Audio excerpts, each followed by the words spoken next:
Hello everyone, chef Fatima में आपका स्वागत है। आज हम बनाएंगे भिंडी को एक अलग टेस्ट और अलग अंदाज में, जो बहुत ही टेस्टी बनकर तैयार होती है। इतनी टेस्टी कि आप उंगलियां चाटते रह जाएंगे। तो वीडियो स्टार्ट करने से पहले अगर आप मेरे चैनल पर पहली बार आए हैं तो सब्सक्राइब करें, बेल आइकन को प्रेस करें और लाइक ज़रूर करें। तो चलिए बनाना स्टार्ट करते हैं। शाही भिंडी बनाने के लिए हाफ केजी फ्रेश भिंडी लेंगे। इन्हें मैंने अच्छे से वॉश करके सुखा लिया है। भिंडी में बिल्कुल पानी नहीं होना चाहिए, अदरवाइज़ इनमें लेस आ जाएगा, जिससे भिंडी का टेस्ट अच्छा नहीं लगेगा। तो सबसे पहले भिंडी को ऊपर और नीचे से कट करेंगे और बीच में कट लगाएंगे। अगर भिंडी बड़े साइज़ की है तो उसे 2 पार्ट में कट कर लेंगे और इनमें हल्का हल्का नमक लगाएंगे। इस तरह नमक लगाने से भिंडी अंदर से फीकी नहीं लगती। और इसी तरह सारी भिंडियों को कट करके बीच में से चीरा लगाकर नमक लगाकर तैयार कर लेंगे। ये देखिए, भिंडियों को मैंने कट करके नमक लगाकर तैयार कर लिया है। और अब एक ग्राइंडर में 10 से 12 काजू और 2 मीडियम साइज़ के टमाटर रफली कट करके डालेंगे।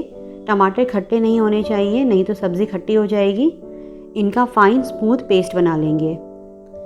एक पैन गर्म करेंगे और उसमें 1/4 कप या 4 टेबलस्पून सरसों का तेल डालेंगे।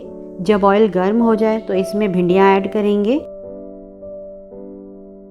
और लो टू मीडियम फ्लेम पर 5 से 6 मिनट तक शैलो फ्राई करेंगे, या ये हाफ कुक हो जाए तब तक फ्राई कर लें। इन्हें हम बिना ढके ही फ्राई करेंगे। 6 मिनट हो गए हैं, भिंडियाँ सॉफ्ट हो गई हैं। इन्हें प्लेट में निकाल लेते हैं।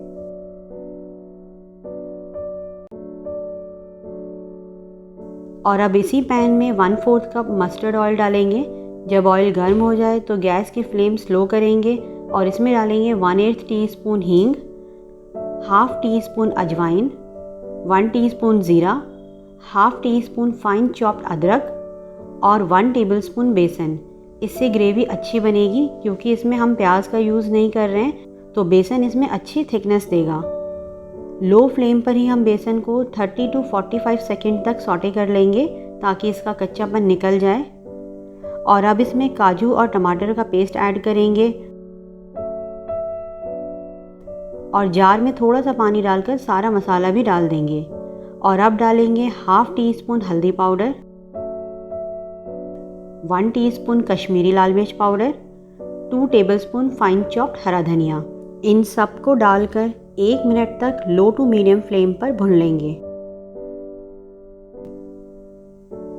1 मिनट हो गया है और अब डालेंगे 2 टेबलस्पून गाढ़ी दही।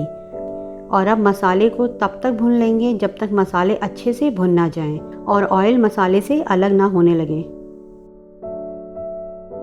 मसाला अच्छे से भुन गया है और अब डालेंगे 1/4 टीस्पून गरम मसाला पाउडर, हाफ टी स्पून से थोड़ा कम नमक टेस्ट अकॉर्डिंग डालेंगे और ध्यान से डालेंगे, क्योंकि भिंडी में नमक हमने ऑलरेडी लगाया हुआ है। 1 टेबलस्पून कसूरी मेथी, 1 टेबलस्पून फ्रेश क्रीम और half teaspoon sugar. Half minute low to medium flame पर मिक्स करेंगे और डालेंगे हाफ कप पानी। मिक्स करेंगे और अब इनमें फ्राई की हुई भिंडियाँ ऐड करेंगे। मिक्स करेंगे। मुझे इसकी ग्रेवी थोड़ी थिक लग रही है, तो मैं इसमें हाफ कप पानी और ऐड करूँगी। मिक्स करेंगे और अब इसे ढककर लो फ्लेम पर 8 से 10 मिनट तक या फिर भिंडियों के गलने तक पका लेंगे। 8 मिनट हो गए हैं, ओपन करते हैं। भिंडियाँ गल चुकी हैं और इनमें बहुत अच्छा कलर आ गया है। तो शाही भिंडी हमारी बनकर तैयार है। और लास्ट में मैं एक टिप देना चाहूँगी, भिंडियों को कट करके नमक तभी लगाएं जब आपको तभी बनाना हो। ज़्यादा देर तक रखेंगे तो नमक की वजह से भिंडी में मॉइस्चर आ जाएगा और जब हम उसे बनाएंगे तो उसमें चिपचिपाहट या लेस आ जाएगी। तो बस सारे टिप्स और इसी मेथड को फॉलो करते हुए बनाएंगे तो भिंडी बहुत टेस्टी बनेगी। गैस की फ्लेम बंद करते हैं और इसकी प्लेटिंग करते हैं। तो मिलते हैं नेक्स्ट वीडियो में एक नई रेसिपी के साथ। तब तक आप इसे बनाएं और एंजॉय करें।